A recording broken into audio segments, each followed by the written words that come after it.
दादा असतील, आता स्मिताताई सोबत काम करायची संधी मिळणार आहे। जे नेतृत्व आपल्या पक्षाच्या माध्यमातून देण्यात आलं, इकडे सुद्धा आपण रावेरकडे बघितलं असेल की गेल्या अनेक वर्षापासून सातत्याने ही जागा आपण जिंकत आलेलो आहे। सरोदे काका असतील, हरिभाऊ असतील, त्याच्यानंतर मी आली, पण हे सगळे आपण जागा ज्या काही जिंकत आलो हे फक्त संघटनेमुळे जिंकत आलो। म्हणून आज आपली संघटना आहे, म्हणून आम्ही सगळे लोक आहोत। म्हणून मी आपल्या सगळ्यांना विनंती करेन, वेळ खूप जास्त आहे कारण की 2 महिन्याचा कालावधी आहे आणि या 2 महिन्याच्या कालावधीमध्ये आपल्याला सगळ्यांना प्रयत्न करायचा आहे की आपण गावोगाव आपण पोहोचलो पाहिजे। मी आत्ताच स्मिताताईंना सांगत होती की उद्यापासून दौरे सुरू होतील। स्मिताताईंना म्हटलं तुमची मुलगी तुमचं काम बघायला आहे घरची, पण आता माझी परिस्थिती तर सगळ्यांनाच माहिती, म्हणून सगळी जबाबदारी म्हटलं तर पक्षाच्याच लोकांना घ्यावी लागणार आहे, घरचे सगळे मेंबर।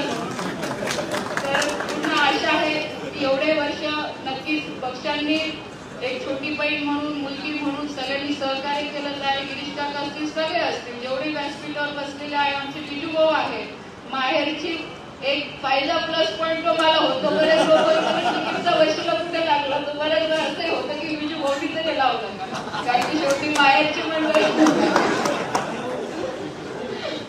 शेवटी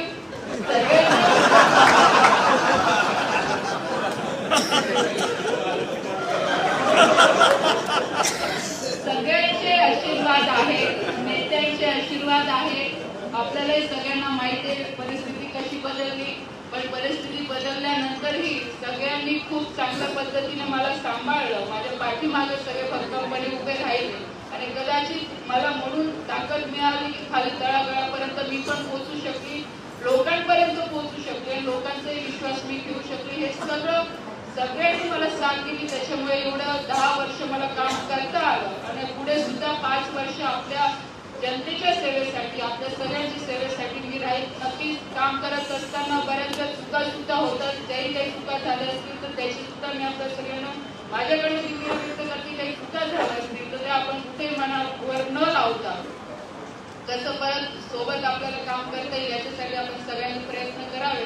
आपण सगळ्यांनी आशीर्वाद दिले, सगळ्यांनी शुभेच्छा दिल्या, त्याच्याबद्दल मी आपले खूप खूप मनापासून आभार मानते।